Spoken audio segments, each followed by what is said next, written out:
So with the success of High Seas, we all know that with one set coming, LSS is always ready to outdo themselves with another set that is just as cool, if not better. High Seas was incredible, and now we're getting a trailer for another set called Super Slam.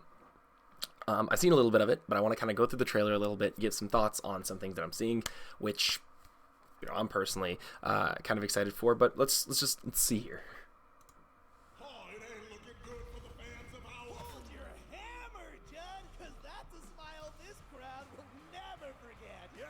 Champion sits at the center of the ring as we watch out.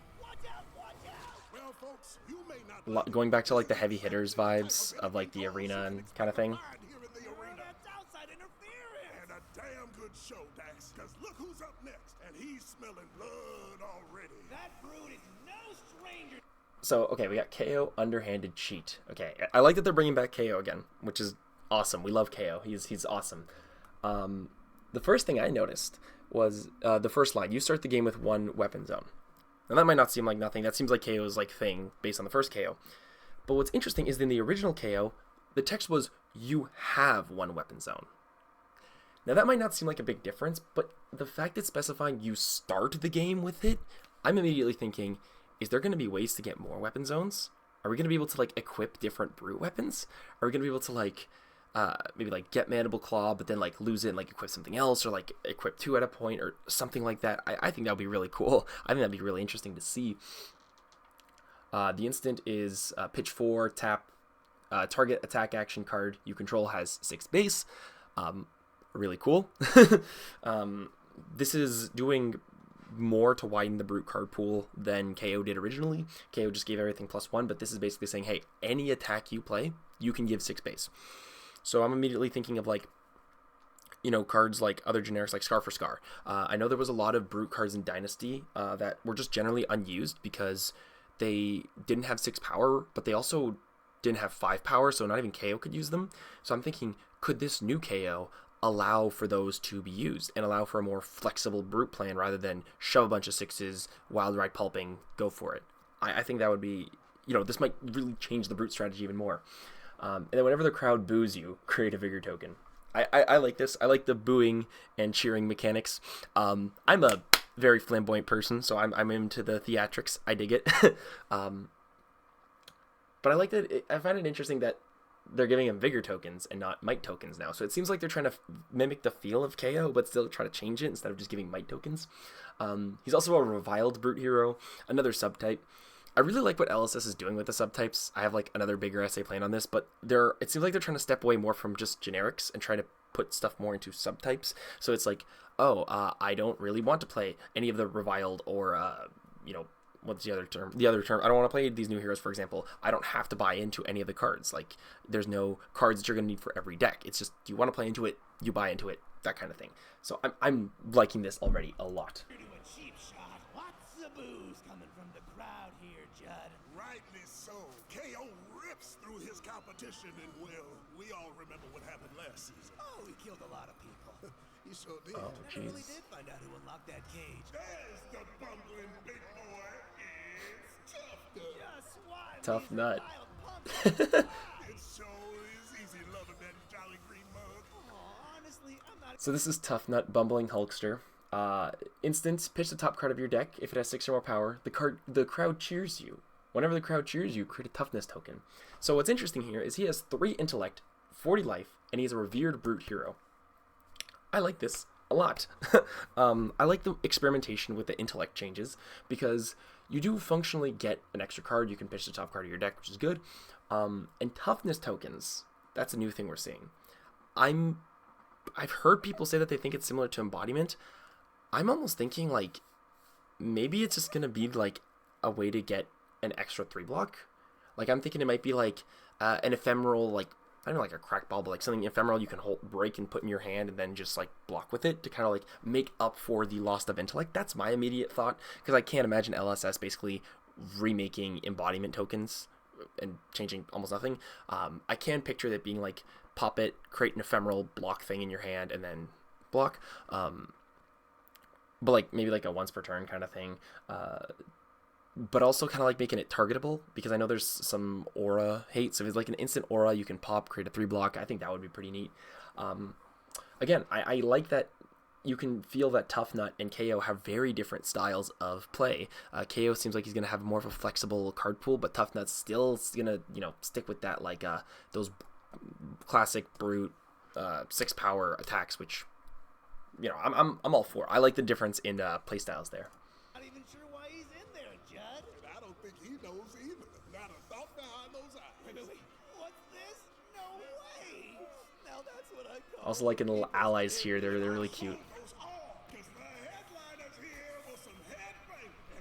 This is the one I'm excited for.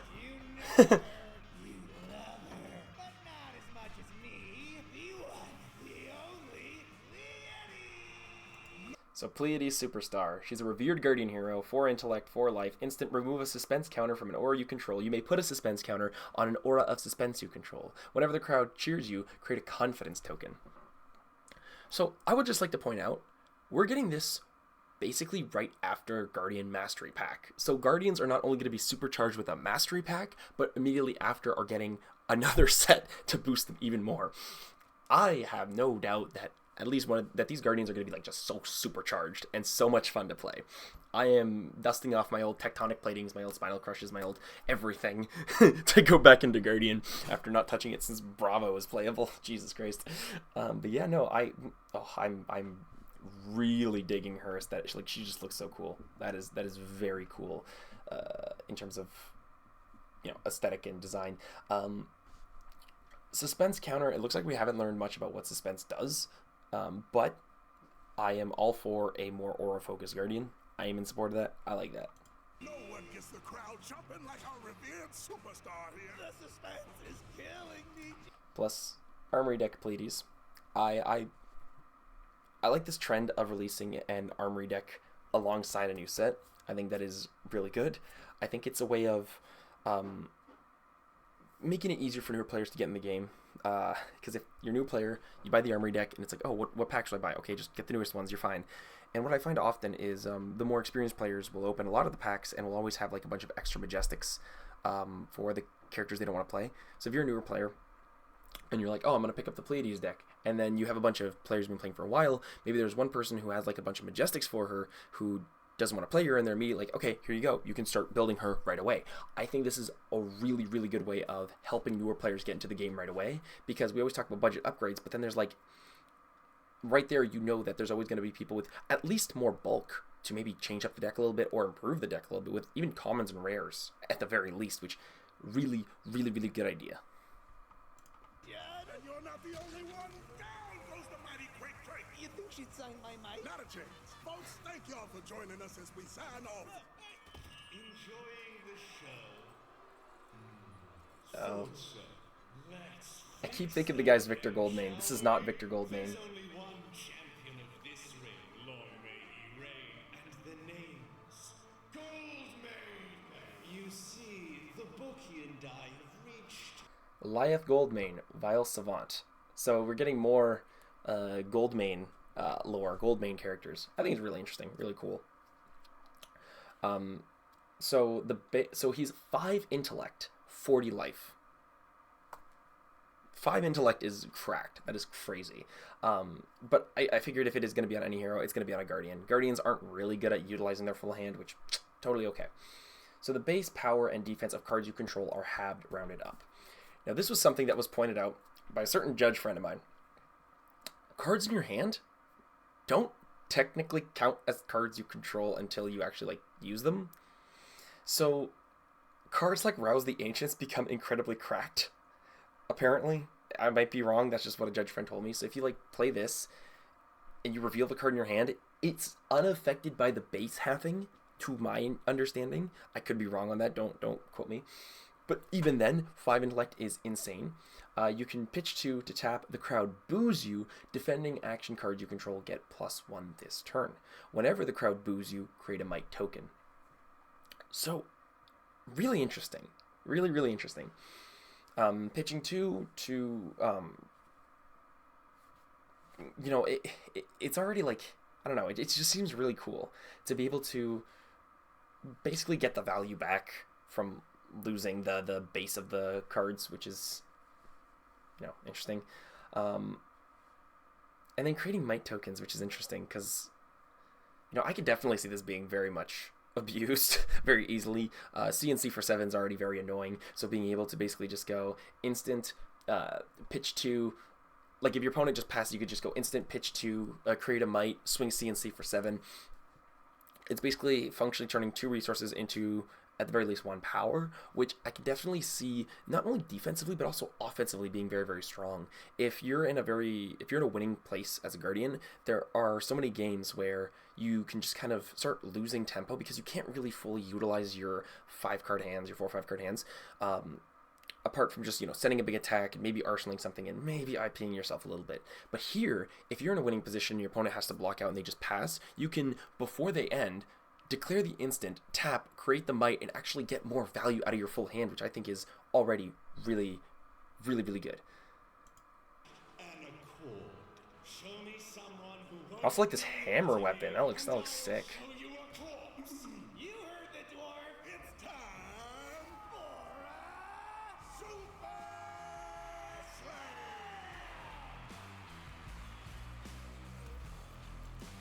So yeah, this is absolutely insane. This is really, really, really cool.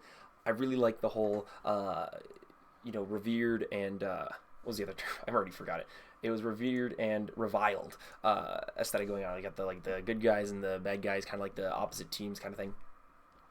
Which is, I think Rosetta did a similar thing with like Team Earth, Team Lightning. So there's like Team Reviled, Team Revered. I think that's also really, really neat. But yeah, it's just so cool, and there's just so much I can see so much experimentation, just so much to sink our teeth into. So I'm just gonna quickly jump to the article here so we can learn more about this. Okay, so Super Slam posted just today, apparently, or time zone difference, but today. Can you hear it? The crowd cheering your names, erupting into boos. Return to the deathmatch arena for a nail-biting, gut-punching, death-defying show of a lifetime, Super Slam. Released September 26th. Guardians and Brutes against each other in a sensational smackdown with no weapons, just fits and wits. Draw on the crowd's... Oh, wait, hold on. No weapons? Wait, no weapons. Okay, hold on. Now that's odd. That's interesting. Is there... If you want to bring the pain to the gaming tables... Feel the rush of opening stone cold foils. Best there is, there will be. Get in the ring. Okay, cool. So previews, September 2 to 2nd to 5th. James White, Brian Gottlieb, if you're watching this, give me a spoiler, please. No, I'm kidding. I like a spoiler, but that's besides the point. World premiere September 12th. Armory deck release on September 19th. This is just going over, these are the 2 heroes, the crowd cheers, and then we got the crowd goes wild. If you've been cheered, this costs 3 less, so this would be, oh shoot, I messed up. Okay, so yeah, the crowd goes wild. If you've been cheered, this costs 3 less, so that would be, oh, okay, so hold on. So, for example, Tough Nut, if he cheers, so the Tough Nut could just tap, pitch a card, and then essentially play this as a 0 for 6 with 3 floating. With however much floating. Okay, I'm already liking that. I'm already really, really... That's already really interesting, because that seems a little bit busted already. I'm not gonna lie. Being able to just be like, hey, I'm gonna swing for a lot. I'm gonna get more resources and swing for a big number. That's a lot. I wonder if there's gonna be more ways for the crowd to cheer you. Apart from just, activating the hero ability. I figure there has to be, because, Pleiades doesn't have an inherent cheerer. And Comeback Kid, this is a rare, it's a 3 cost, 7 power, 3 block. When this attacks a hero, if you have less life than them, the crowd cheers. Okay, yeah, the crowd cheers you. If you've been cheered this turn, it gets +1. So yeah, there's going to be other ways of the crowd cheering you, other than the hero abilities. I am impatient, okay? I get excited. But yeah, no, this can be functionally a 3 for 8 if you're lower on life. That is really good. And if you're able to get, you also get, a toughness token on top of it. So, depending on how much value the toughness token is, assuming it's, one, let's assume, block value-wise, it's just 1. So that can be, at base, like 2-card 9 on a rare of a tough nut. A 2-card 9 off a rare. That is just that's a lot. That is a lot. And we got the crowd boos. Whether a dirty cheater or a bully with a big mouth, reviled heroes will do anything to rile you up. They lie, cheat, and even steal their way to victory, breaking the rules while intimidating both their foes and audiences alike. So we got 2 cards shown here. The first one here is called Bully Tactics. It's a 0 cost, 3 power, 3 block. Revered action. So you can play this in both KO and what's his name? Lyeth Goldmane. So it says, when this attacks a hero, you may pay up to 3 resources, intimidate them that many times. They banish that many random cards from their hand face down. At the beginning of their end phase, return them to the hand. Okay.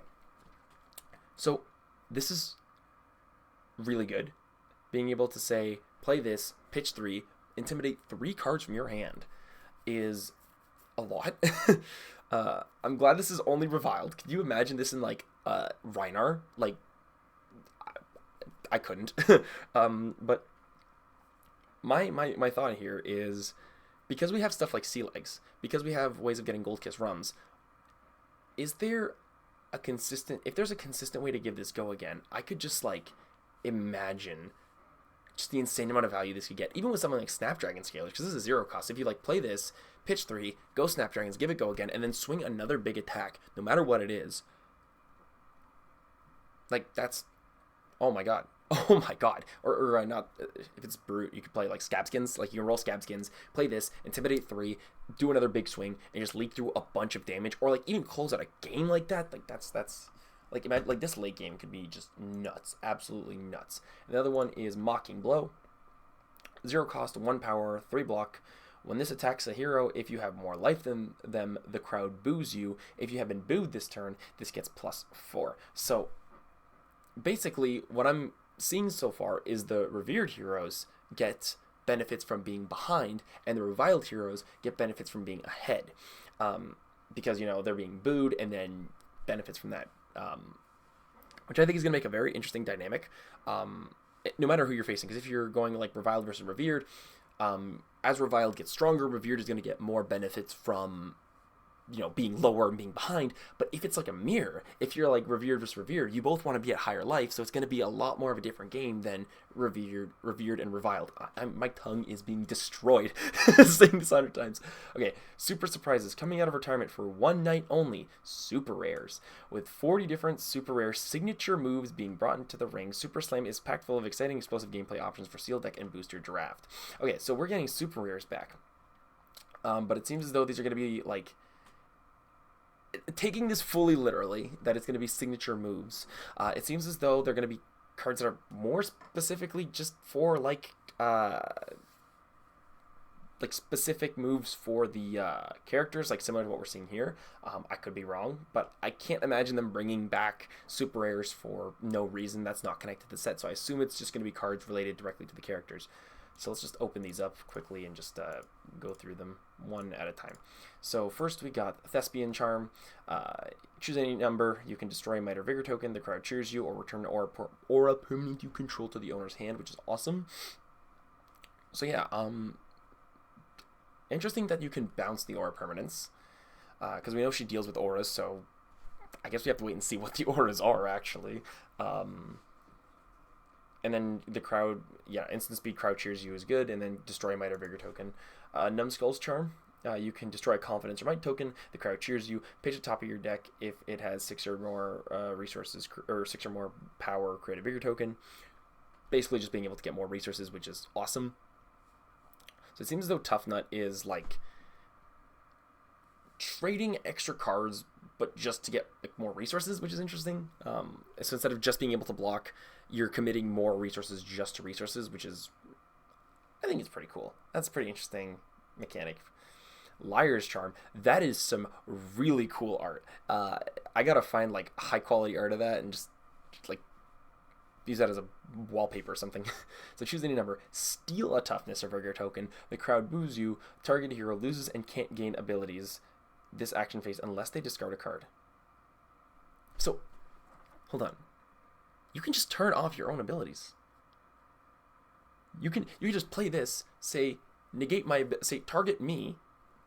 I refuse to discard. I lose my ability that halves my card's power and toughness. Okay, but you also have to play one, so it kind of negates the 5 intellect. Or unless you arsenal this, though. Okay, no, that already that's really interesting. That's really interesting because you can use this on yourself, but you can also, yeah, that's a lot of flexibility on that last one. Being able to just turn off a hero ability unless they discard a card. Because like I'm already picturing like being a Fang player. Like if you're in the middle of like a really powerful Fang turn and you're like, okay, Fire and Brimstone, and they're like, actually Liar's Charm, turn off your ability unless you discard a card, and you're like, so I either have to lose the value on this turn or discard a card and lose power. You also have like Syndra. You know, if she's on like if she's like doesn't have enough chain links, you just play this. Force her to either discard a card, losing the ability to turn on Massive Momentum, or lose the ability to buy back her daggers. Both really big. Yeah, there's a lot here that you can do against Victor in the mirror. If Victor's like Clash, before the Clash resolves, you can play Liar's Charm, so he can't undo it, which is insane. And then Cheater's Charm. Choose any number. Steal a Confidence or Toughness token. The crowd boos you. If you control an attack with 6 or more base, deal 2 damage to target hero unless they discard a card. So, basically Reckless Swing? Yeah, no, that's basically Reckless Swing. It's also Yellow Pitch, which I can definitely see this being a way to like close out games. If you're using like Mandible Claw, you can just pitch this and then see it later at the pitch stack. And then if your opponent's like blocks you out, you can take another card from them or like force them to I guess lose. But I can definitely see this being a really strong card to see in your pitch stack. Absolutely, absolutely. So those I really like those. This Liar's Charm one, honestly, I might I both the Guardians are making me really interested. I'm liking both the Guardians so far. So Get in the Ring world premiere. This is just where the world premiere is in Canada. So we got a neat looking playmat here. We got Marvels of the Super Rares. And yeah, no, that is absolutely awesome. That looks really goddamn sick. Premium package, the calling promos, battle hardened promos, pre-release. Pre-release events will be running at more than 1,600 local game stores across the world from Friday, September 19th to 28th.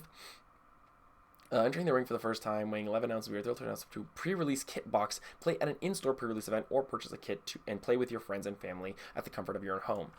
That is cool. That is interesting. Because now you can also do a pre-release on your own time with your friends. And I also think that's really interesting. Being able to just like you obviously, yeah, we have the pre-release of like players who are going to come and open packs and all that, but if you have like a friend who's like maybe like only vaguely into Fab, or like maybe kind of wants to try, like a couple friends like kind of want to try TCGs, you can like bring the box to them and be like, hey, let's just play in the comfort of our own home. You don't have to go out anywhere or something like that. And I like that. I like that, being able to make it more accessible to those kitchen table players, which I honestly think Fab has like, I don't want to say they've disregarded kitchen table players, but I think that the products they've made for them haven't really done as well. But being able to basically say, hey, here's an extra pre-release, sick. Product configuration. The expansion slot features a whopping 31 cards for classes and talents outside those of the featured sets. More support for existing heroes than any previous expansion slot ever. 31 expansion slot cards. That's a lot of cards. Not only that, we're bringing back some all-time favorites, several key reprints, which means they are Super Slam expansion slot. Truly has something for everybody. So, with 31 and several key reprints, I'm trying to wonder what else they could reprint. I could see another Command and Conquer reprint, maybe. Tunic reprint, definitely. Crown of Dominion reprint. We know that one's shot up since High Seas. What else? What other... could they reprint Fableds, maybe? Because I know there's been the thing with Eye of Ophidia spiking in price. I could definitely see them... or could I see them reprinting Fables? I mean, it says several key reprints, so it's possible. I'm not going to out-count it, but an Eye of Ophidia reprint... Even the Heart of Fyendal reprint would be neat, because even me, I've been playing the game for close to 2 years. I don't have an Eye of Ophidia or a Heart of Fyendal, and it's kind of like a card I've always just had to avoid every time I've built a deck, which is unfortunate. So reprinting those old Fables from like Welcome to Wraith, Arcane Rising, that kind of thing would be just, it'd be cool. I'd like it. Maybe some old legendaries like Grasp of the Arknight's been going up. Maybe even some of the Rosetta Marvels, but like Felling and Plow Under, though I think that's a little bit unlikely. because Rosetta's still a newer set, but we'll see. Expansion slot cards place basic. Yep. Expansion slot cards removed. Yep. It's so one of those. Super Saiyan Limited. Okay, so that's booster configuration. That looks really cool. I like that. This Japanese set. Armory deck. Pleiades. Ready out of the box. Release date September 19th. 60 card deck plus hero weapons equipment basic cards. $39.90 USD or 50 Canadian. Really fair price. Really good price. And yeah, that's basically it. Is there anything else on the Armory deck Pleiades page? Is that it? Nope. Coming soon. Just Pleiades. So I don't know about you guys. As somebody who has not played Guardian in a while, I am very, very hyped to play more Guardian. As a Warrior enjoyer, I'm hyped to try out both Guardians in this set. Ironically, which yeah, I can't see the Guardian heroes not being insanely good. Given this is released right after the new Guardian. What is it? Oh, the new Guardian Mastery Pack. So yeah, no, I'm floored. This is insanely good. I am insanely excited.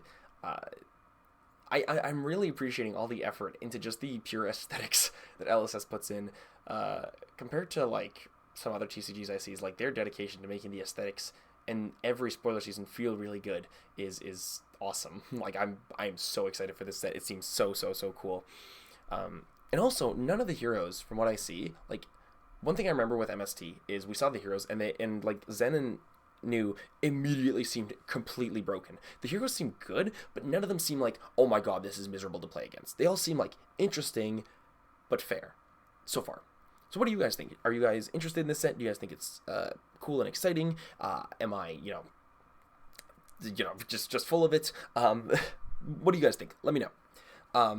Thank you guys for watching. Subscribe. Your properly scripted video is probably going to be soon. Bye.